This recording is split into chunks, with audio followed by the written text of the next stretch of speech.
Hi, everybody. Before we get to another great interview, the Two Opinionated podcast could really use your help. And it's easy, it's free. IMDb, which is the entertainment database, imdb.com, named us a top 100 podcast. We came in at number 82. That's a big deal because there's 15 million podcasts and growing. So to be named to anybody's top 100 list, pretty big deal for us. And the way you can help is to go to imdb.com, look up the Two Opinionated podcast, and that's it.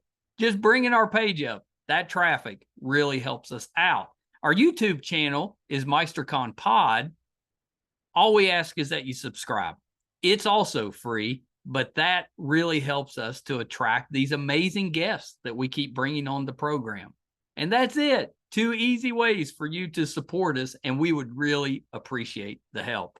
Now let's get to that interview.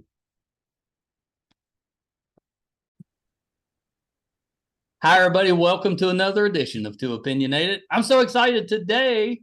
I've got motivational speakers, Mike Laughlin, Jarrett, Robertson. So welcome to both of you. Thank you very much. Thanks for having us. Thanks, Michael. We've been talking. I've been talking your ear off offline. It's pretty nice. You know, one of the reasons I agreed to do this podcast was because I like talking with people, but I have a tendency to do a whole interview before we record the interview. Yeah. Well, so let's start this way, because I think what you guys are doing is so terrific. But tell me a little bit about yourselves. You know, Mike, let's start with you. I know you're a firefighter. Give me a little background. You know, talk a little bit about what led you to this point. So growing up, played a bunch of sports and wanted to be a hockey player, like Jarrett. And so that's like a rule in Canada, right? Yeah, you're either a hockey player or or a fisherman or something. But so I wanted to be a hockey player, but after junior, I knew I wasn't going to make the NHL. I had a couple of buddies that made the NHL, and Jarrett that was going on to play pro, and I just wasn't at that level. And so I knew what my fallback was going to be, and it was going to be firefighting. So I had started volunteer firefighting when I was 19, when I was still playing junior hockey. Yeah, that's early. Yeah, and so as soon as I had a chance, I applied to be full-time and got on full-time at a very young age. At 23, I was a full-time firefighter, and but I had started doing some dispatching and stuff for the fire department before that. So really at 21, I was working full-time for the fire department. Wow. And then just doing firefighting at 23. And so, yeah, I started young and had a long career, but I've had a couple setbacks that almost ended firefighting for me. Yeah, you've had some pretty bad accidents along the way. Yeah, I've had a couple. To say the least. Yeah. Yeah, and I know we'll get into talking about that, but Jarrett, tell me a little bit about yourself. I know you did a little bit of the semi-pro hockey, but give us a little. Grew up in Kingston with Mike, and yeah, hockey was my path. Went and played junior hockey in Cornwall. Ended up getting a scholarship. Was lucky enough to get a scholarship to Brown University in the States. Yeah. So I lived in the States for about 10 years. So I was at Brown for 4 years, and then went and played some semi-pro after that. Bounced around the different leagues, and ended up in Fayetteville, North Carolina for a couple of years. We won a championship there, and I've still buddies that I'm still close with. So that was the best. And after hockey, I quit because I think if you retired, you had to earn an actual paycheck, but I never got to that point. So I quit hockey. It was finished. I was finished with hockey. I got into financial services. So I'm a CFP in Canada, and I have a financial services company that I've ran for 15 years.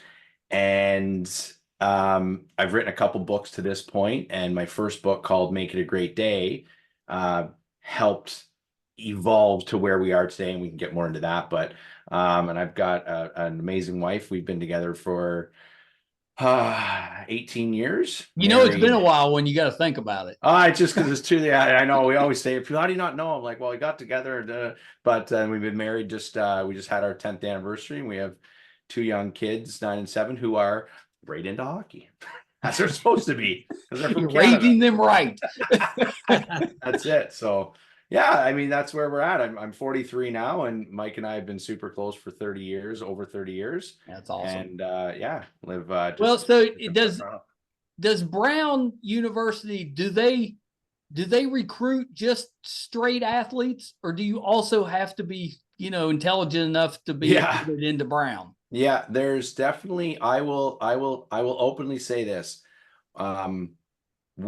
Hockey, so in order to build the hockey program at Brown, you have to get good hockey players. Yeah. So, and yes, the hockey players that they recruited, I would say, I don't know if I think back to the guys that I played with, would any of us have gotten into Brown completely on our own? I don't know, probably not.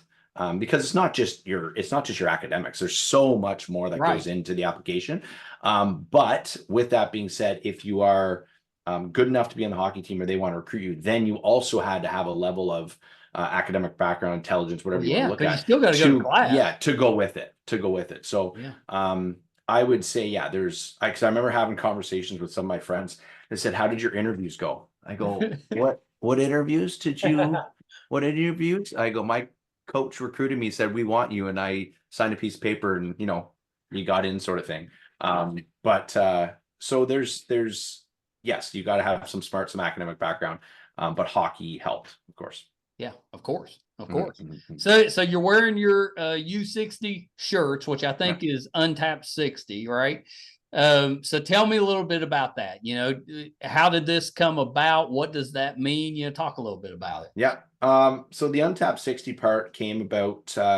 So what is Untapped 60? I'll start there. So it has been said, it's not any type of proven science, but I certainly believe it.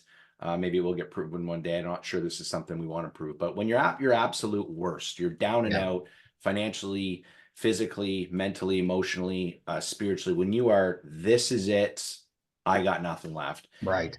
It's said that you're at about 40% of your human potential. And that, I believe, you're certainly not at the most. Right. So the Untapped 60 is that untapped 60% of the human potential. Thank you.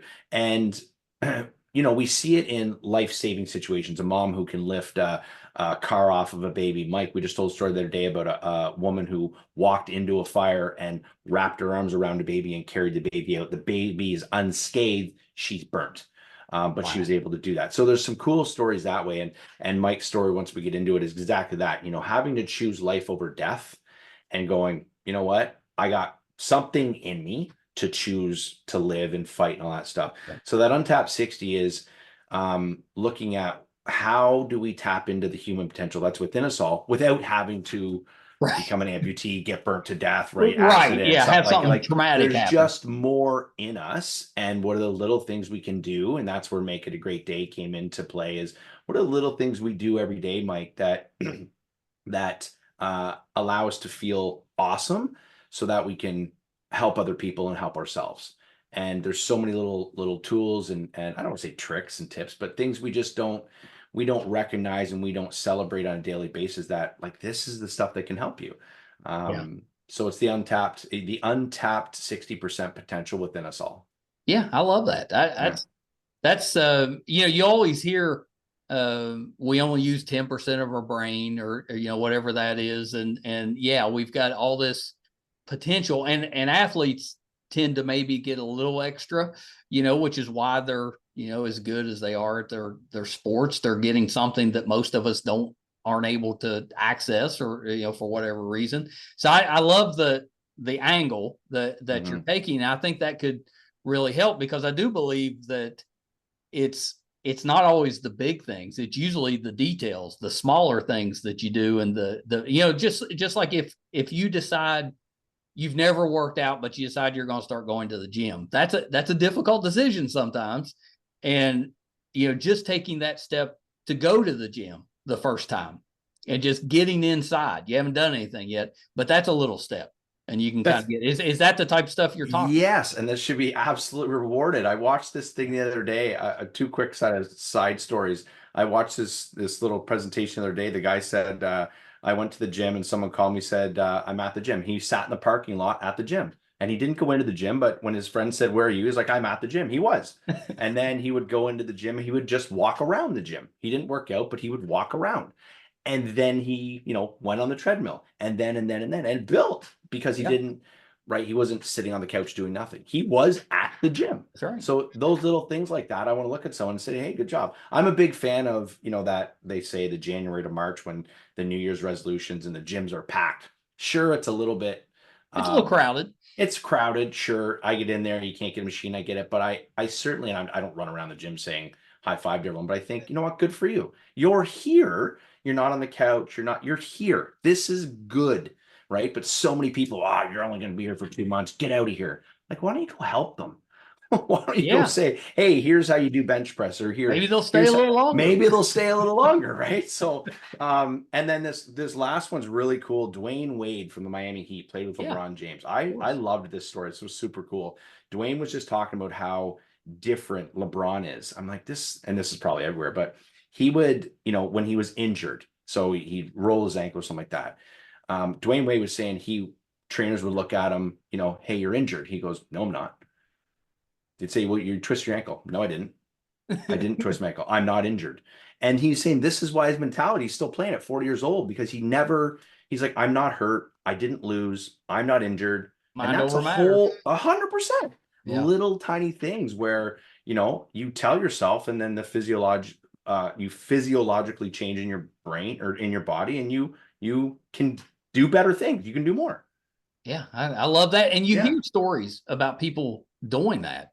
Mm-hmm. And I just refuse to be sick. Right. I'm not sick.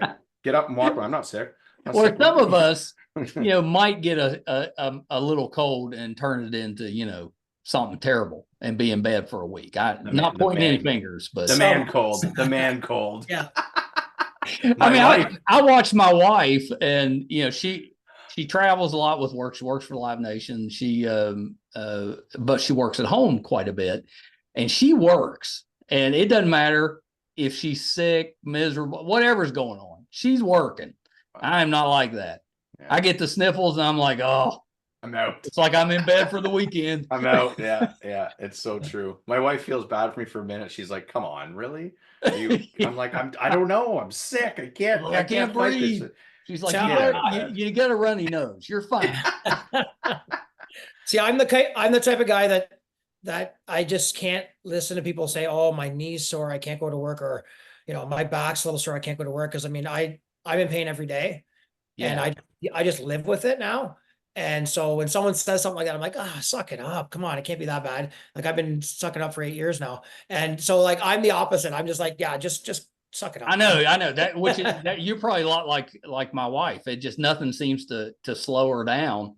And I just can't stop. And I think, which is, I'm sure, part of what you guys are talking about, I would like to be more like that, and take some steps with that. But before we get back into that, let's talk a little bit about your situation, Mike. Talk a little bit about what happened to you on the job, and how you dealt with it, and what you're doing now with work. But just give us some background there. Yeah. So in 2007, I was in a major snowmobile accident. So I was out riding across a lake. It was midnight. It was dark out. It was snowing fairly hard. It was, coming down sideways, and I was following a guy ahead of me. And so I was trying to keep up with his taillight, because I didn't want to lose it and get lost out in this lake. I could get lost out there, drive around for hours, and not ever find the end, never find shore. So I'm speeding up, catching up to his light, and then I would lose it again. And I'm talking like 10, 15 feet, maybe I could see. And I kept speeding up and catching up to him, and I was fine. And then all of a sudden I lose his tail light, and I'm speeding up, and I can't find him. So I speed up more and more and more to the point where I was doing like 70, 80 miles an hour across this lake blindly. And the last thing I remember is I was driving along, and I'm trying to find this light, and then I see an island in front of me, like 10 feet in front of me. And I remember I let go of the handlebars, and I just went, I'm dead. And then I sat up and opened my eyes, and I'm like, oh my God, I'm alive. And I'd hit the island, bounced off a tree, and flew over 100 feet. Oh my gosh. Threading the needle up through this island, up through all these trees. I never hit any of these trees. And I landed. And so when I sat up, I looked down, and my left leg was snapped off at the femur, and it was grossly deformed. And I being a firefighter, I was like, I broke my femur. Oh my God, like, what am I going to do? And it's it's bad enough that like I obviously can't stand up. I can't do anything. And so I pull my cell phone out of my pocket and I dial 911 and my phone dies. So back then it was the old flip phones, right? Yeah. And when they got cold, the battery died, right? So I throw the phone and I'm like, what do I do? What do I do? So I saw that there was a cottage on this island. Every once in a while, the snow would break and there was a cottage and I was going to crawl to this cottage and being a firefighter, right? It's a great plan, but I was going to crawl to this cottage and light it on fire.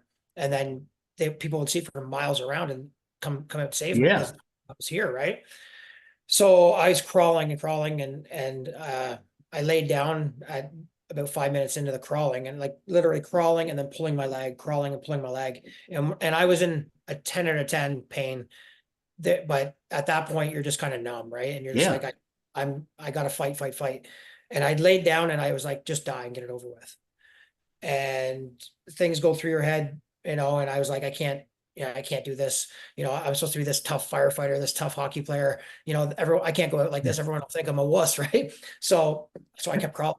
And so I crawled for another 5 minutes and I laid down a second time and tried to die. And then I thought, I can't do this to my family. Can't do this to my mom. Yeah. She gonna, they can't get this news that I've died out on this island. So I kept crawling again. And then at that point, the guy had come back that I was following. He had got to the other side, waited for a while, and I never showed up and came out looking for me. And my snowmobile was all over the ice in pieces. And so he drags me up in the back of a snowmobile and drives me in. And eventually I get in a car and we get into the hospital. And anyways, I shattered 6 inches of my femur. I broke my kneecap off, my knee in half. I broke my tibia fibia, and I had compound fracture of my ulna. It was sticking out through the skin, and I didn't even notice because I was in so much pain and so focused on my leg. I didn't even notice, and I was using my arms to drag myself. I didn't even. Arm was snapped, and that's just like there's that Untapped 60 again, right? Because I was just so focused on surviving that I just didn't even notice. And so anyways, they put me all back together. I woke up at a surgery the next day, and I have a titanium femur, I have a titanium kneecap, 33 pins and screws holding everything together, a titanium plate in my forearm, like a bionic man. Yeah. And so honestly, I just first day I took one step. They came for physio and I took one step, and I was like, I was ready to run, right? They came to do physio. I'm like, okay, here we go. And they're like, sit on the edge of the bed, stand up. And that was day one. I'm like, what? Right? On day one, I want to run today. But anyways, one step turned into 2 steps, turned into 4, and just so on and so forth until I was walking around the hospital floor, and then went home. And then, I did physio every day. And if they told me to do 10 push-ups, I'd do 1,000. I just had that mentality. Like, I'm going to be a fighter again, right? I can't lose my job. And I was still young at that time. I was 26, right? And so I managed to get back to full duties at the fire department in 8 months. And so I just crushed it. That just doesn't sound believable. Yeah, it was quick. It was quick. Like even my doctors and everybody was like, are you sure like you can do this stuff? And I'm like, well, look at me. And I was luckily like the doctor put everything back together so well that you would never know. I played hockey. I was a catcher in fastball. I started playing fastball again, catching, healing down. Like you would never know except for the massive scars I have all over my leg and arm. So yeah. And so bounced back and made it back to the firefighting. And like I said, you would never know. When you were speeding and you kept speeding up, was there any moment there that you're like, I'm going too fast? Did you feel like you were floating or anything? Because, sometimes you get going like that and it's a little dangerous, but you're doing okay. So you just kind of keep pushing. So at that point in my life, I was 26. I thought I was invincible. I really did. Yeah. I was like, this fighter in hockey, and like, I'd never broke a bone except for maybe my fingers and hands in hockey and stuff. But I'd never broke a bone. Like I just didn't realize the consequences of doing silly things like that. Right. And obviously I learned it all at once. But then I realized, I'm not invincible. And so I don't think I did think that. I just thought, I got to catch this guy in front of me. And because I'd always done it. I've been driving snowmobiles and dirt bikes and anything with an engine and went fast. I drove it, right? My entire life. I grew up on a farm in Joyceville. So, I was always driving something. So no consequences, but I found out real quick. Did they use you as the example at the firehouse. Oh yeah. Oh yeah. Like I think I would be scaring new recruits coming in. I'd be Yeah, like, yeah. Well, especially when we get to what I look like now, they come in, they're like, what is this? Right? Like, this guy with this prosthetic. I'm sure it's pretty inspirational though. Yeah, when you're coming in, you see somebody that's fighting so hard just to be there. I mean, that would make me want to be there. Yeah, well, appreciate that. That's just me doing my job. That's how I see it. I'm just showing up to my job that I do. That's all I know. That's all I identify as a firefighter, and everyone knows me as that guy, right? But then there's so much more to my story. And if you want that's what I was going to say. That's terrible. That's one of the worst things I've ever heard. That was the easy part. And I know, and that's not even the worst thing. So yeah, give us, tell us what's next, because so floating along. Yeah, what's next? Well, I was actually getting in shape to go back to work after that accident. I was in the gym a lot, and I met a girl in the gym that I went to high school with, and we hit it off, and we became boyfriend and girlfriend, and we moved in together, and 4 years passed, and we're in 2011. And so every year, Jarrett's birthday's on January 9th, mine's on January 10th. So every year we celebrate our birthday together. Nice. And so this year was no different. 2011, we were going out to celebrate our birthdays, and Jen was my girlfriend. So Jen and I met, and we started. She was a yoga teacher, so we started a yoga studio, Life Yoga. So we had our own yoga studio. I'm at the fire department. Everything. Life is good. I lived out on Dog Lake, really nice place out on Dog Lake, and life couldn't be better, right? So we're going to celebrate this birthday, and she was supposed to come, but she bailed at the last minute. Go have fun with your buddies, and have a good night. We'll see you in the morning, kind of thing. So we did. We went out, had a great night, and get back in the morning around 10 o'clock. And I walk in the house, and I go in the kitchen, and Jen's laying on the couch. And I said, "Oh wow, it's you sleeping in? You having a lazy day, kind of thing?" And she didn't say anything, but I just kind of fiddled around in the kitchen for a bit, and then I said, "Hey, are you gonna get up? Or are you gonna say hi?" kind of thing, and nothing. She didn't say anything. So I right away, I got these tingles, right? I was like, oh, something's wrong. So I started walking over to the couch, and about halfway to the couch, I knew right away she was dead. She was dead on the couch. She committed suicide. And I'll tell you, I lost it, obviously. And of course. And I lost control of my life at that point for a little while. So I would rather crash that snowmobile 100 times than go through emotional trauma, like losing someone, especially to suicide, where you do blame yourself, no matter how many times people tell you it's not your fault and you shouldn't have, there's nothing you could do, right? When you live with that person, you're that person's partner, and you love them, and you well, there'd be no way you couldn't second guess stuff.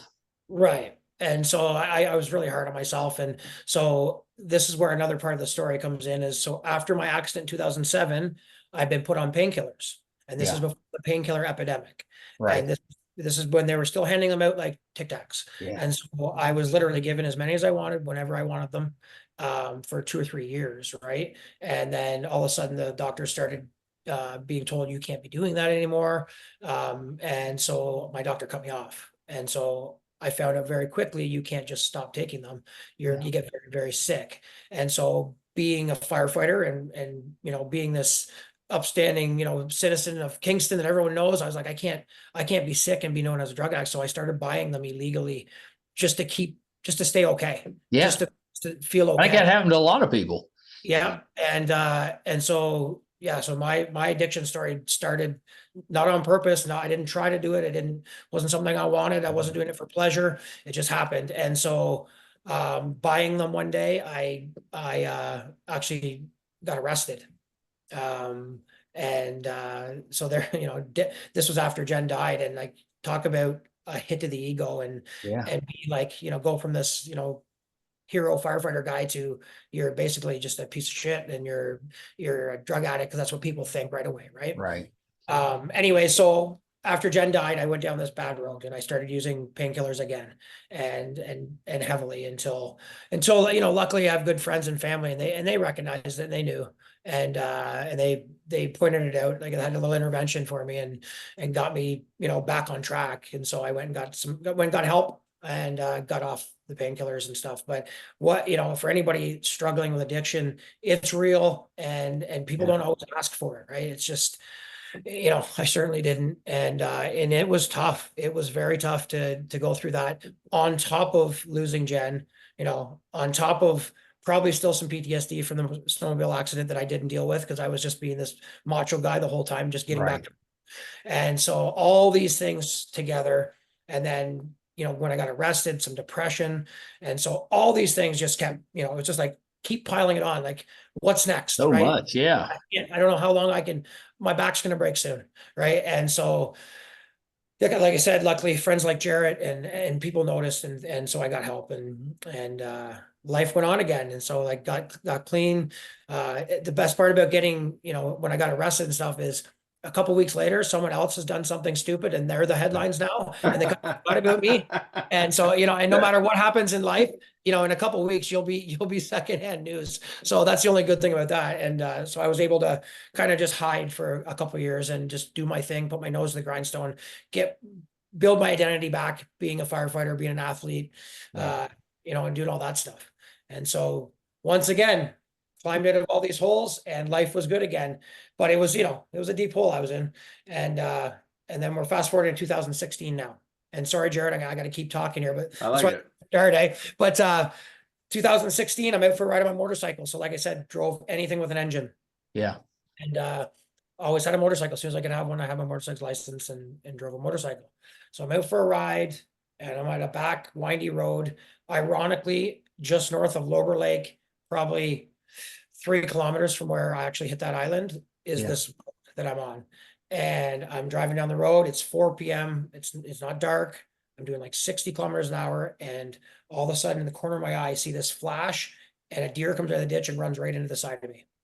And so I get in a speed wobble back and forth, and I'm, not losing control yet, but I'm close. And I got control of the bike. And then I look up, and there's a 90-degree turn in the road. Oh my gosh. Slow down one bit. So I try turning as hard as I can, and I'm turning so hard that my peg of the bike is scraping off the ground. And I think I got it. I'm just about to make the corner, and my back wheel hits the shoulder, and the bike just shoots out from under me.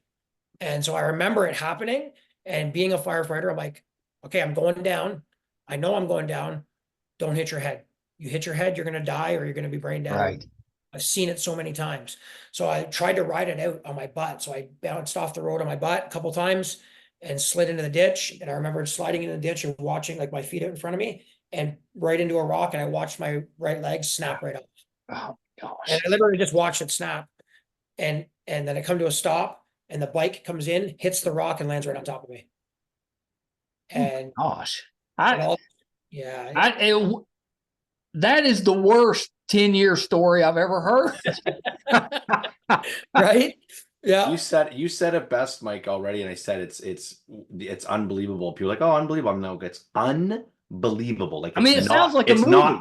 It's not believable. Yeah, we're trying to make it into a movie. Do you know anyone? Yeah, I think we need who's playing Mike if you make a movie? If you had anybody you could choose, who would you? I know. I want Mike to play Mike somehow. We can make a leg on him now in the movie. Well, you got to be in it, right? Maybe Tom Hardy or someone like that. Tom Hardy. Anyways, yeah. Anyway, so I literally remember thinking, I'm laying under the bike, the hot muffler's burning me, my legs ripped off. I don't know what else is wrong with me at that point, but I remember thinking, oh my God, I did it again. Right? I'm going to die again, and I got to do something about it. And so, and here it is, that Untapped 60. And this is why I believe in that so much, is I got this 800-pound bike on me, and I took it and I threw it off me, and I bench pressed it off me, and I threw it.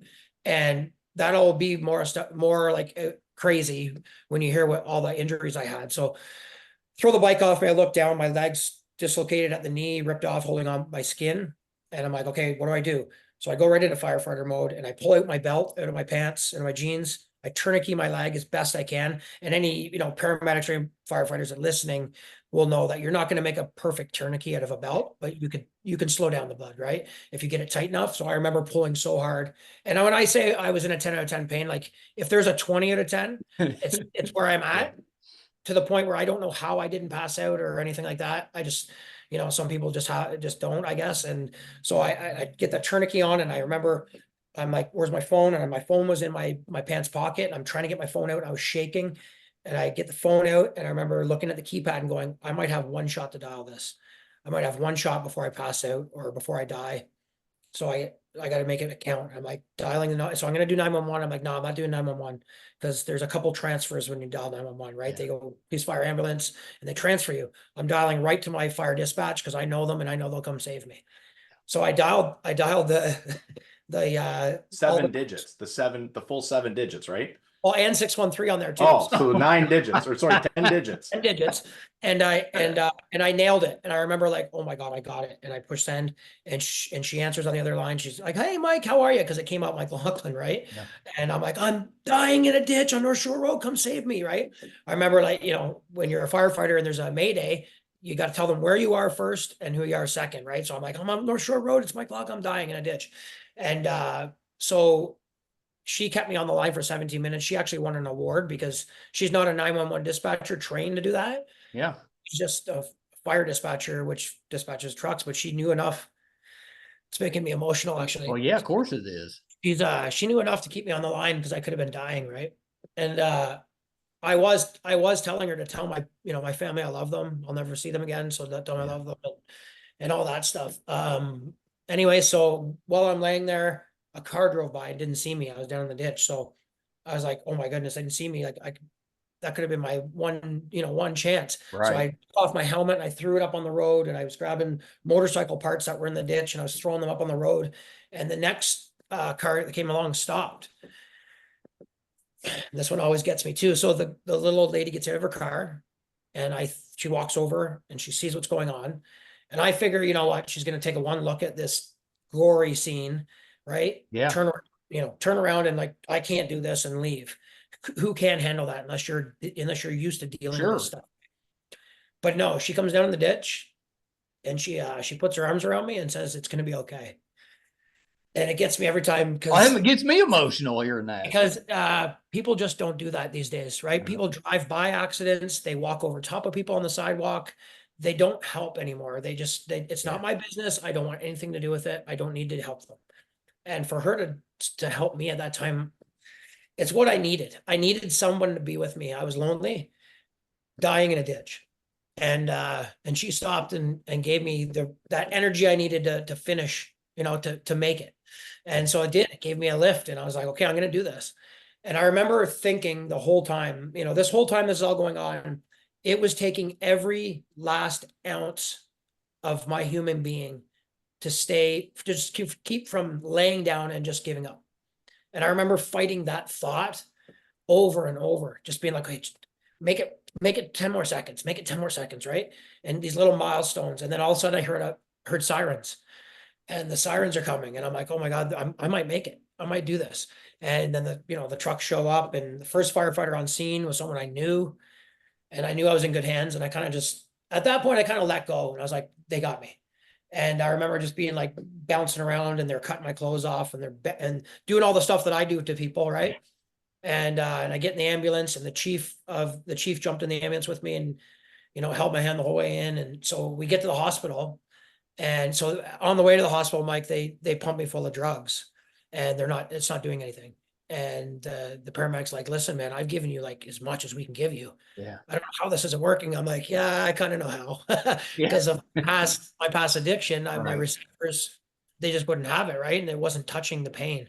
And so it was a long, over an hour from that ditch to when I got in, from the crash to getting in the hospital. And I was at a 10 out of 10 pain that whole time. And I got to the hospital, and I remember they backed the ambulance in, doors open up, and this is where the brotherhood and the sisterhood of firefighting. Yeah. This is where this means everything. There's 2 lines of firefighters, chiefs, prevention officers, training officers, everybody that was in the headquarters listening. They were all listening to me screaming on the phone for 17 minutes. I didn't know this at the time, but they're all huddled around the phone listening. And as soon as I got packaged up, they just beelined it down to the hospital, and there's a line, and they're pushing my stretcher through the line. Amazing. Sorry, buddy. I get emotional because 8 years later, and I'm still. Well, how could you not? Yeah. And they're there, and the chief leans over and he goes, listen, no matter what happens, you still have your job. And I'll tell you, I was a 36-year-old single guy that was a firefighter. That's what I am. That's what I do. That's who Mike Laughlin is. Yeah. I thought I had lost everything at that point, right? My leg was ripped off. I was a mess. Didn't think it was going to happen, right? I thought I was going to die. And for him to lean over and say that, it was like the first little, it was the first little spark in my head that was like, okay, whatever's happening here is just a little speed bump. I'm going to do this, right? And you know, there was a long road ahead of me at that point, but that was the first little thing that I needed to hear. And so they wheeled me through, and I remember the doctor, like, they gave me a bunch of like really high power pain med stuff, and it wasn't really doing much. And the doctor leaned over and he's like, listen, I got to put you in a coma. And I was like, I was begging him. I'm like, please put me in a coma, please. Because at this point, Yeah. it was like 2 hours of suffering. Right. My whole body's broken. And I didn't know that at the time. My whole body was broken. And so they put me in a coma. So I was in a coma for 8 days. And so they went through, like, I went through like 10 surgeries during those 8 days, putting things together, and they reattached my leg. And so anyways, I remember waking up, and I woke up and my eyes open, and my mom's over top of me, and she's like, Mike, you're alive. You're alive. Don't worry. You're alive. And she's like, and they put your leg back on. Right. And I kind of looked like down, and then I realized I got this big neck collar on because I can't move my neck, and I'm tied to the bed. And she's like, well, they had to tie you because they've tried to wake you up a few times and you were getting violent, and they also, you can't move. And I'm like, well, Mom, why can't I move? She's like, well, they reattached your leg and you can't move, but you also broke your neck in 2 spots and you broke your back in 3 spots. And I was like, what? Right? Like, I threw this motorcycle off me. I was crawling around in the ditch throwing bike parts. Like, Yeah. how possible my neck and back are broke? And they had, when I was in a coma, they put 2 12-inch rods in my spine and tapped it into my vertebrae. And I had this neck brace on that I had to wear for 4 months. And so they, like I said, they reattached my leg as well. Unfortunately, 3 days later, the leg had died. It didn't take, Yeah. no blood flow. And it just, so they came in and they said they're going to amputate my leg. And I remember crying and for about an hour. And then I was like, you know what? I can't do anything about it. They're taking my leg. I kind of knew they were taking it because I knew that it was kind of dying as I was laying there. And so I was prepared a little bit, and I was like, Dad, grab me that iPad that's sitting there. And so, because my dad was sitting there, and I'm like, let's look up what the best prosthetic leg in the world is. And so we picked out this Autobach X3. It's this military leg. It's bulletproof, waterproof, you know, everything proof. You can't hurt this thing. And it's like the best in the world. It's a computer. Like, that's the one I need. That's what I need to be a firefighter. So that's what I need, Dad. Get me that one, right? And at the time, like, he's like, oh, okay. Like, he doesn't know anything about this. Neither do I. But you know, I ended up, that is my leg that I wear today, and I went through 4 of them. And because I picked that out an hour after my leg was amputated. I had no future at that point. No one actually knew but me that I was gonna have a future. And so, you know, the same old story. I went, it's, you know, learn how to be an amputee, right? And, you know, do 10 push-ups, okay? And as soon as the doctor would leave, I'd do another 1,000, right? Like, it's like whatever they told me to do, I did more, because I'm like determined I'm going to get my life back. And then there came a point where I was like, okay, I'm going to be a firefighter. And I don't think, not a lot of people knew that I was serious, except for people like Jarrett and my good friends. They were like, yeah, no, you probably will. And but a lot of people probably thought, okay, you're crazy, because it had never been done before, right? There's never been an above knee amputated full-time No, firefighter I'm sure not. Yeah. at the time in the world. And so I trained my butt off, and the guys at work helped me at the fire grounds, and we went at it, and I got in really good shape, and ended up I had to do a test. So I had to do the physical test I did to get on the fire department, because I still had to do the same job, right? Yeah. And I agree with that. I shouldn't be taking exception because I'm an amputee. You need to, if I need to save you, Mike, I need to come in and That's right. burn, and he gets you just like anybody else does. And so I passed the test, and I actually beat some of the 2-legged numbers of the timing. They time every scenario that you do. And actually my times were actually better than some of the people with 2 legs. Anyways, and I became the first ever in Canada above knee amputated full-time firefighter in 2006. This has to be a movie. Have to be. Well, and so my question for you, Jarrett, is you were around for all of this. You know, what's going through your head every time, one of these tragedies hits Mike, and then you watch him bounce back from it. And I don't know why I just got emotional in that one. So good job telling it that time. That was Mike. a great, Frig, I mean, man. it needs to be, that there's a story needs to couple- be out there. There's sure. a couple triggers in this story that get me too, for, whether it's my own, I just feel when the mom comes down to get him, or the lady, I've just like, for me to meet that girl one day, I haven't had a chance to meet her, like, just, I'm sure I would lose it. But where was I? So cool. I'll start at the end and then go back. Me and another one of his best friends, who's kind of the polar opposite to me, John Fillion, I know him well. We're the only two, and I never even went close to it, but I think John walked through the doors and walked away, but I never once visited him in the hospital. So it's kind of a weird why not story. And we talk about that, but I talked with him every day or every second day, I forget. So I don't know why I didn't go see him, but we talked, and then we've talked a lot since. 2006, I was in Fayetteville, started my career there, and got that accident. I thought, oh, Jesus, Locker, right? Like, and again, he was the hick, the country guy, so skidooing. I'm like, sure. I'm like, oh, what an idiot. He got into a bad accident. You start to get the details of it. I'm like, Jesus, man. Yeah. And it wasn't until I remember a couple years later, he told me parts of that story where I kind of cried, and I go, what'd you do? You tried to lay there and die, and you couldn't because you were the tough guy. And I think I welled up, when we were 28. I'm like, what? Are you kidding me? Because when I hear bad accident, broke his leg, I'm like, oh, he'll recover from this idiot, right? Until you get the details of like, I'm sorry, you tried to die? What? And I wasn't there for that sort of thing. Jen, I was there. That was our 30th birthday, actually. So we full disclosure, partied pretty hard the night before. We weren't feeling good the next day by no stretch. I was driving home with my wife. Now we were just dating at the time.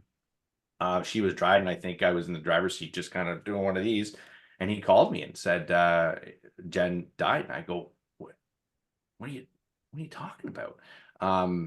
So that was devastating, and I was there with him through that, and spoke with him a lot. But he was going through, and that's the other thing, I suppose, if I go back to think about him, like all I could do is talk to him. Hey, how's it going? I'm having a bad day today. Yeah, well, you probably should be, right? Like, I don't know what to do. Anything you want to talk about? He's like, no. Yeah, I love you. Okay, bye. You can't help anyone. You can be there for them, but I'm like, holy crap. And then the motorcycle accidents. I was at a work event in Toronto, up here, working in financial services. We were lawn bowling at a company event. And I get a call. His sister had called me, and he didn't know that. His sister had called me and said, kind of the same thing. He did it again, sort of thing. But I think Kel said he's in a coma. And I go, hold on, what? And then a little bit of detail. I said, okay, thanks, call you later, something, right? And I never went down at that point. I said, well, he's in a coma. I'd call Kelly or someone, Haas too, I think, and just what's going on? He's in a coma. Okay. And then eventually when he woke up and I was able to talk to him, we just kept, am I coming down? Am I not? And he just kept saying, no, I don't need you to. And I didn't want to see him. And Mike tells it better, what he thought of why I probably didn't want to come down there. But yeah, I've been there the whole time. And then even after the motorcycle accident going through, I remember talking when he was rehabbing at his dad's. And, I think a lot of that without knowing, we would just joke. The camaraderie we have, and my first book, Make It a Great Day, kind of came from that. I just, I sat up today and did one-legged squats. I'm like, what are you talking about? We did one. What's wrong with you, you idiot? God, lie down. And he'd say, I'm not one. I'm like, well, fine, go for a walk then, tough guy. And, then he'd go for a walk. So I think just that camaraderie helped. And I believed in him, man, because, as many people, we were saying this the other day, who probably were like, look, you're going to be a firefighter again. Your life's taken a different trajectory all of a sudden. And I don't know if I remembered at the time, but I could say it now. I'm like, you know what? There's a good chance I thought, oh, you idiot, you are going to be a firefighter. Jesus, you are going to be, you're a meathead enough to do that. And a meathead in a good way, he'll just do it. And I think, I admire that in everyone, and obviously admire it in Laughlin, just that is it stubbornness? Is it that goal oriented, I'm going to do it. So I mean, I admire that in anyone. I admire that in Laughlin for sure. That he was just, it wasn't going to stop him. And if he still had to go through it and do the test a bunch of times, yeah, I would say there's no way I ever doubted it. Right? Did I, Yeah. did I say to someone, yes, he's going to be, but there's no way I said, no, he's not. There's no way. And they had Right? offered me like, go to the training division or go to dispatch or like go to something else. And I remember just being like, no, there's no other options here. There's one option or I'm done. Right. I'm a firefighter. And I don't know. That's just how I've always tackled everything in life, right? Is just never give up, and work your butt off till you get what you want. I mean, that's just amazing. And Jarrett, you're a writer, so I know you're author. At what point did it kind of hit you needed to write something about that? He came to me. So Make It a Great Day, I wrote, and then I recently co-authored a book with FBI negotiator Chris Voss. Yeah. So we did a book together there. We collaborated with some other professionals. So that was really cool. That book became a best-selling one. So listen, by no stretch did I ever think I'd ever be an author. So we can dig into my history of that. But I learned how to write books, got some help, all this stuff, wrote Make It a Great Day, loved what's in it, was really authentic with it. Found myself was so vulnerable with that because when you write and put your kind of thoughts and advice on paper, now you're subject to being critiqued, right? So I remember publishing and going, oh, now people can comment. So, and they can comment yes or no, right? So that was a big aha moment for me. And then empathetic leadership's been cool. So Mike and I talked about Untapped 60, and I said, listen, we need to make this into a book for a few different reasons. Yeah. But it's not quite an autobiography yet. And I said that to Mike, don't make an autobiography yet. Because that kind of comes later in life where you get into like every little timeline detail, right? And I said, we'll take Make It a Great Day and we'll take your story and we'll combine it. And the one thing I love about the book and the presentation, the keynote, is that it's nonfiction meets self-help. So it's not just Jarrett Robertson going up on stage or talking to people saying, hey, drink water, Mike, you're great. Congratulations to you. Woo, you're awesome, right? Like, thanks so much. I appreciate it. And it's not just Mike saying, hear my horrendous story. I fought back. So can you. It's the combo of saying, look, everyone needs to hear the stories, unfortunately, because that's what resonates, is the, oh my gosh, or that jaw-dropping story.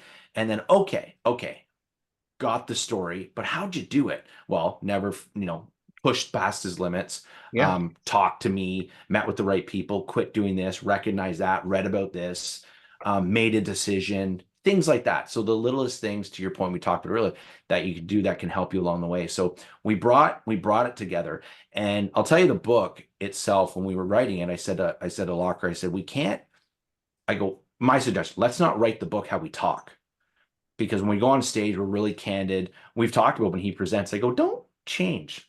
Don't act. Don't change. Just be yourself. Basically, the only thing we ever ask is how PG do we have to be? Because if he's allowed to kind of be an adult and be an audience, and you can imagine when he's talking about being in pain, it's not, I was a little bit of pain. He's like, I want to F in this and I throw my effing phone, and you're frustrated, right? Like he's fighting nurses and doctors. Like it gets pretty intense. So if we get a chance to do that, it's really powerful. But when you get to some stages where it's a little bit more PG, it's still very, very has a huge impact. I said, so we don't change that. Now, maybe I have a little bit of rehearsal with my presentation because of the things I'm talking about, but it's pretty candid as well. The book, with our writers and editors and helpers, I said, let's make this, we really want the reader to feel Mike's emotions. We want them to feel like, when his leg got ripped off, like just to go, oh, reading the book, right? Just like, whoa. And that was really important. So we really tried hard to create the story in such a way that there was a ton of emotional impact for the reader. I think we did a really good job. I love the book. I love how it turned out. Are we perfect? No, but that's what Untapped 60 is. So no, but what a inspirational story with that. So in the book, do you you talk a little bit about little things that you can do. So, give me a few of those. What are little things we can do to maybe tap into, even a little bit of that 60. And yeah, and they're so boring, but it's where we got to start. So when we talk about laughing, I talk about water, I talk about parking far away.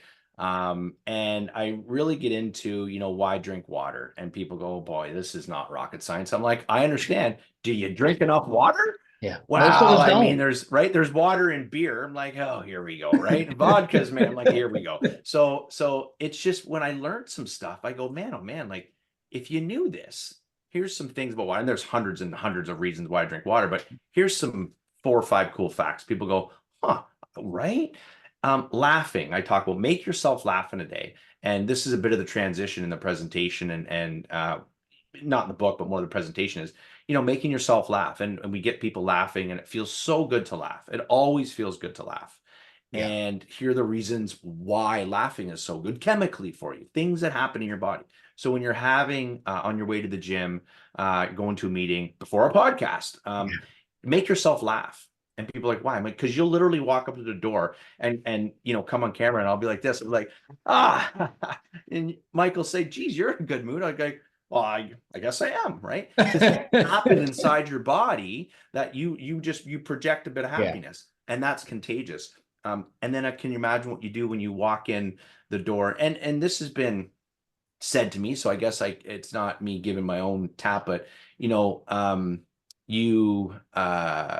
don't brighten the room, but when you walk into the room, the energy changes. That type, right? I don't want to say it brighten the room, but my sister's the same way. Yeah, my sister's the same way. Like, it's just, you walk in the room, people are like, oh, right. And I try to do that. I just, how are you, how's it going? What's going on? And I think that's really important. It changes the energy. It can change the meeting. It can change the mood. Now, not everything every single day is laughable. Right. And that's a big thing. So, when Mike's calling me and he's in the hospital, I can't say, well, let's have a little laugh. No, let's have a chat. Right. And that chat, right, of me saying, when Jen passed, anything I can do? There's not. I'm like, yeah, I know there's not. That's okay. But we just talked for 5 minutes, or I don't want to talk right now. Okay. And that connection there helps. And there's reasons why there. So I often talk about, and then I get into things, this generation's better at, but don't watch the news. Why? Well, here's reasons and stats behind what the news does for you. Now everyone gets their news from social media, but if you watch bad news in the morning, you have a exponentially better chance of having a bad day. Yeah, it affects you for sure. It affects you. So, and well, how does it affect? Doesn't affect me. I'm like, really? Here's the science behind what happens inside your body. So, the baby boomer generation watches the news twice a day. And I love everyone in my life who's baby boomers, but man, oh man, you get in front of them and it's heard of this, remember that, heard of this, heard of that. I'm like, oh. It's a little negative. Like, my Lord. I'm like, I have heard of that. You know what I did today? I hung out with Laughlin and his kid. We had a great time. I went to hockey. That was amazing. If I want to learn about Trudeau and Trump and Biden, and I'm like the COVID, I'm like, oh, I'll just read about it. That's right. It's just not the first thing I want to learn about in a day. So those are the things we've added in together, and that Mike has even admitted over time, he's having a bad day and even now, if he's having a shitty day or he'd call me. I called you this morning, Jarrett. Called you this morning. And I literally, Mike, I call him once a week. When you wake up and you're just feeling a little off and you're like, I don't know, like I just have stress, things are bothering me. I just phoned Jarrett and I'm like, Jarrett, not having a good day. That's all I say to him, right? And I know right away a switch goes off on Jarrett or in Jarrett, and he's like, okay, and he just goes into action and he just brightens, like he just being himself, and makes me laugh and just talk maybe, or even just talks about what's going on. So let's hear what's going on, and I'll say it. And by the end of the conversation, every single time, I feel great and my day goes on wonderful, right? And so I always say is everyone needs that one person that they can just call. And yeah, completely agree. Everybody needs a Jarrett in their life. 100%. Absolutely. Yeah. And I think one of the things we're hoping to get out there is not everyone will have somebody, right? I'm so thankful. I've got Laughlin. He knows a couple of my other close friends, the best man at my wedding who lives in Kingston. I call him all the time. He'll call to check in on me. Hey, what's going on? I'm like, what are you calling for? I'm doing a check-in. I'm like, check. Oh, buddy, I love you. Thanks very much. I'm busy. Got to go. Another guy I played hockey with, guys I graduated at Brown. I can call them at any point, and I know, I don't say the word safe, but I feel safe. I'm like, hey, what's going on, man? I just wanted to call and chat, miss you. So that's been a big thing in my life for so many years, of saying to someone, you know, not Michael, I just want to call and tell you, like, I love you. No, that's not how it works. Hey man, love you, buddy. Just, you want to call and tell you that I miss you. It's been 6 months. Oh God, thanks. Cool, man. Right. And that manly macho thing, just we're trying to let people know, it's okay to tell your buddy or whoever it is, like, love you. You don't have to say, I love you, That's right. whatever, however it comes off. But like, hey man, I miss you. I haven't seen you in 6 months. I'd love to go for a beer or a workout or coffee, whatever it is. And that does wonders for Mike, right? If I said, I miss you, man, I want to see you. And I remember doing this over the years and he goes, oh, well, let's plan a date. Let's plan a day. I'm like, when are you off? I'm going to come down to Kingston. Can we spend? Yes. Yes, we're going to do that. Right. And then the plans changed because your friend or whoever it is said, I missed you. So I think that's important. That's one of the smallest things. I really like that because, it's like, as I've gotten older, I've made an effort to make sure to tell the people that I care about them every chance I get. If I tell my wife that all the time, if something pops in my head, that's a positive for somebody else, I make sure I say it, because most of the time we don't. We may think that stuff, but we don't take the time to say it. And all we're doing is a disservice to that person, because they probably could stand to hear it. Who can't? Yeah. Who can't? Right? Like, who can't stand to hear, hey, thank you. I appreciate you. That was a great conversation. Geez, thanks for the, yeah, no problem. Everyone can stand to hear that. Yeah, for 100%. Yeah. I love this book, and congratulations to both of you for getting it out there. And I think you're both very inspirational in different ways, but very inspirational. I mean, Mike, I don't even know where to start with that. Although, I know you're trying to make me feel bad because I said I was kind of wussy with the cold. No, don't take that the wrong way. It's Mike, not going to fix me, though. Level. It's not going to fix me, though. If that was me in any of those, we're not at Untapped 60, right? No, oh my gosh. I've said to people, story. I've openly said to people, I go, listen, he's been my best friend for a long time. I can sit in stage tomorrow and be like, I think something's still wrong with him a little bit upstairs. Like, there's something twisted there, because not a lot of men, women, I don't know a ton of military people, but I met a lot of them. Like, something's got to be going on there, the tough mentality, whatever it is. But, I can joke with them. So that was crazy. But do we have time, Mike? Do we have any time? Yeah, we got a little time. Mike's got to finish the story. Yeah. Okay. I was There's just going to say more. So Mike, now we're going the other way. Yeah, so like everything I've been through, it's all this bad stuff, right? Yeah. But everything I've been through, and all of that stuff was all for a reason. And it all I had to go through that stuff to get me to where I am today. And here's why. So after my motorcycle accident, I'm living in the hospital. And I lived there for 2 months. And so at one point near the end, I'm wheeling around my wheelchair, no leg. I'm about 150 pounds, so half the man I am now. And I got a beard, long hair. I got this neck collar on.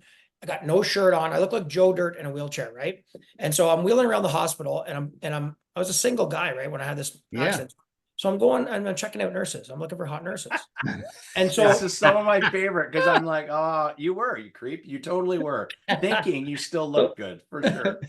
And so I'm wheeling around, and I actually got lost. I didn't know what wing of the hospital I was in. And I go by this one room, and I look in the room, and that's what I looked like. And so I looked in this one room, and there's this legit the hottest woman I've ever seen in my life. And she's bent over her patient, talking to her patient.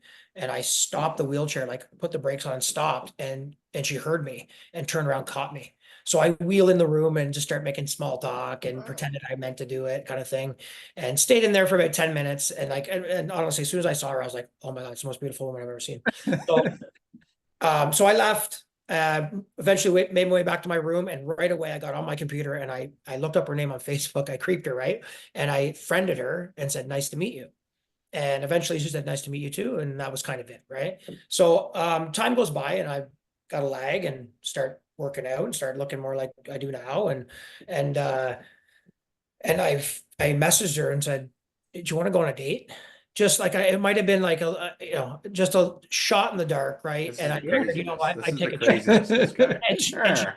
yeah, she said yes. And I was like, okay, she just feels bad because she saw what I looked like then, and she feels bad. So we did. We went on a date. We went for a coffee. Went for a walk, and as we walked back to the car, and she's about to get in the car, and I did the worst thing you can possibly do ever on a date. I looked her in the eyes and I said, "I want to marry you and have children." And yeah, like, yeah. Did she So, run? not She surprisingly, she did. got her car and She left. did run. She got her car and left, and then Oh. ghosted me for about 2 months. And so during these 2 months, I hear that like she's waking up thinking about me and being like, why did I do that? Maybe there was something there. I don't know why. And all these questions this woman's asking herself. Yeah. And so she messages me eventually and says, listen, let's give this another shot. Like maybe just ease off the marriage and the kids part. And so anyways, we give it another shot. And long story short, I married her in 2018. We have a 4-year-old boy now. I have a 14-year-old stepdaughter that she had before. And I'm Wow. literally living my best life, all because I took a shot at my rock bottom. At my very worst, I took a shot with this angel, this most beautiful girl I've ever seen. And I don't even know why I did. I just did. And so part of my story and part of my message is you just never know. Never give up, because you just never know. You never know like what's going to happen. And if I had given up and I was laying in that hospital bed, feeling sorry for myself, and had never got up and wheeled around in the wheelchair, this never would have happened, right? And if I had not went through all this stuff, all this crazy stuff that happened to me, if I hadn't have went through that, I wouldn't have been in that hospital, and all this stuff wouldn't have led to me sitting in front of you today, Mike. So it was all for a reason, and it all ended up, setting my life into this like perfect little world I live in now. And now, all I can think about is how do I help people with my story? And that's what we're doing. And yeah, so it all This has got to be a movie. It has to be. You said it a few times. And here, oh my gosh. Let me add to that last part. I totally forgot about that, Laughlin. You just said when I did a speech at their wedding, and I remember going through it. But so he just said, I met this angel. If I was to tell you, Michael, to guess her name by him saying I met this angel, what would you think her name was? Well, now I'm thinking it's probably Angel. It's Angela. It's Angela. Like, and when I did the history behind it, I'm like, where Angel came from? Angela. I'm like, oh my God. And she's the best. I've had to talk to her. I said to Mike, I go, I need to talk to Ange to like interview her to be like, what's going through your head? What's wrong with you, Ange? Yeah. Well, so, clearly there's a few screws loose. Yeah. This one-legged guy that's all busted up. But she's the best. And I'm still just as in love as I was that day when I met her in that hospital room. It's crazy. I love the fact that both of you are very in love with your wives. That's kind of inspirational. We need more of that. That's a big thing for us. We're both believers, and in this world we live in now, people just give up. The first sign of any struggle, they just walk the other way and get a divorce and walk away, right? And we're both big believers, and we got married, and we're going to stay married, and we're going to work on our relationships and whatever they need, and we're going to be men, and we're going to act like a man and do whatever we need to do to make our wives happy. And that's what we do. Honestly, that's what we do, and we talk about that. Mm-hmm. Yeah, that's amazing. I'm so glad that you brought up the rest of the story. There's a happy ending to it. There's a happy ending with that. It's all doom and gloom until there. Well, I'm a big believer in things happen for a reason. We just don't always know what that reason is. And you figured it out. So now you're out there inspiring people. You were meant to be a dad and to have this incredible relationship and to go back and inspire people as a firefighter. Unbelievable. Yeah, I'm so happy that you told that story. And Jarrett, good for you for capturing all of it and getting it all written down and being able to share that. And I meant that what I said. We all need someone in our lives that's that positive influence that comes in and brightens your day, even when you don't realize that you need that. Everybody needs somebody like that, because not all of us can do that on our own. We have trouble, kind of having those happy moments or those laughing moments, and you need somebody that can kind of bring that out of you. So happy that you're going to have to come back, because we need more time to go through all of it. Yeah. This sounds like it needs to be a movie. I think it needs to be a movie. I don't know if I mentioned that, but I would watch this movie. And there's so many more little stories in between that we just don't have time to tell. But yeah, there's a lot more. Well, so the book is Untapped 60 book, A Journey of Resilience, Hope, and Transformation. I think I got that correct. And I'm assuming that that's the book. It goes through all of this stuff, and unbelievable. Is there anything, because I know we're running out of time, but is there anything from the book that we haven't touched on that you'd like to get out there before we go? No, I would say to add to that, no, to answer your question, this is pretty much everything. The way the book is written, I was really proud of, because it's his story. And then when I insert some stuff from, my Make It a Great Day, or from we talked about, it separates it. So you can see the separation, because we want people to be able to follow his story and follow that journey. So you can see the separation, which was important in the book. But I'll kind of give you a snippet of what we try to do. So during the chapter where we wrote on Jen, I wrote it with our writers and editors. I sent it to Mike. I go, hey, read this, be careful, read it when you're alone, because I choked up writing it, because we got into some pretty not heavy detail, but got pretty emotional with it. I go, but if you want to change it, we can change it, but I think this will really help people when they read it. And I said, so be careful reading it, because I know you're gonna, it's gonna be tough. But that's how we try to write the book, is so people could go, oh my, what? Could I reread that again? So I think we did a good job with that. So they can yell that it needs to be a movie. I get it. Well, listen, I can't see this not being some type of biography. I don't know who would play in it and whatnot, but you're right. It seems to me, if I separate myself and go, how is this not? I'm watching movies, and this is a better story. It was a lot of work to story for you. That's it, right? Yeah, I appreciate you going through the effort. Right. Yeah, no problem, Mike. Yeah, that's a long road just to get on my podcast. Right. We did this for you. Someone said the other day, Jerry went through the blood, sweat, and tears. I was like, oh my gosh, I haven't gone through any of that. And maybe some tears. I didn't go any blood, sweat, nothing. Right? He's done the work. So just an amazing story. So please, I hope we can do it again. I'd love to talk to you guys down the road and kind of see, what's coming from the book. But for this one, to wrap up, is the book out, or when's it coming out? Where can we get it? And where can we find you guys on social media? So the book right now is on pre-release, so you can get it if you pre-order it now. It's released September 12th. Amazon has it on pre-order. Barnes and Nobles has it on pre-order. Our website will bring it there to you. So untapped60.com. There's a book and pre-order page there. So you can pre-order it. That way you get ahead of the line. But the official launch date, September 12th. We're doing a signing party and a launch in Kingston, Ontario. But you can pre-order it today. And then as for socials, my Instagram is the easiest one, probably _ Make It a Great Day. And then untapped60.com on our bios, it has all of our socials there. And mine's at firefighter amp on Instagram, and that's the best way to get a hold to check my stuff out. Well, congratulations to you both, and thank you so much for taking a little bit of time. I feel uplifted just listening to your story, Mike, and thank goodness you told the end of it, because that definitely helped. Yeah. But There's love. There's love best of luck. This has been amazing. So my son does the editing for me, thank goodness. It'll take him about a week, and then we'll get it out there, and I'll send everything over to Sasha, and she can pass it on to you. Amazing. It's been great meeting you two, Mike. And I said we were off script, but congrats on all your success too. This is pretty cool, man. 5 years and where you guys are, that's neat. Good. Hey, I really appreciate that. Yeah. It's been a journey, but it's been a fun one. Yeah, no doubt. Best of luck to you both, and hopefully we'll talk again soon. Okay. Thanks, Michael. Bye-bye. See you guys. Bye.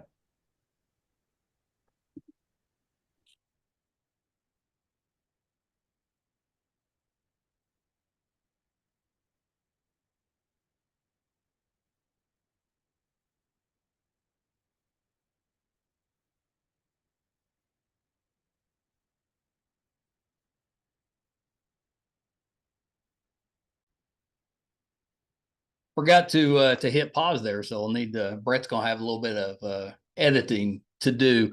What a story. I hope you guys enjoyed that. We ran a little long, so I had to speed us up there at the end, but unbelievable story and inspirational. You know, those of you that watch podcasts, you kind of know my story. I was recently diagnosed with Parkinson's, so I'm dealing with some of that, so I can use this type of inspiration, you know, and I'm hopeful to be able to use, you know, my struggle, my journey to help people as well. And you can't get a better example than Mike. Wow. Unbelievable.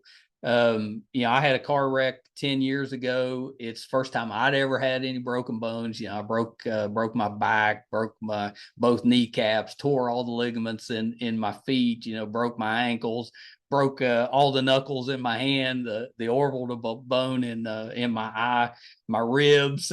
It was bad. It was bad. Not nearly as bad as what Mike's went through, but it was difficult. And I remember those moments of doubt and, you know, in the recovery that took a while, you know, pushing through that. It's difficult. And I even remember when the wreck, I had all of those injuries and I got out of the car.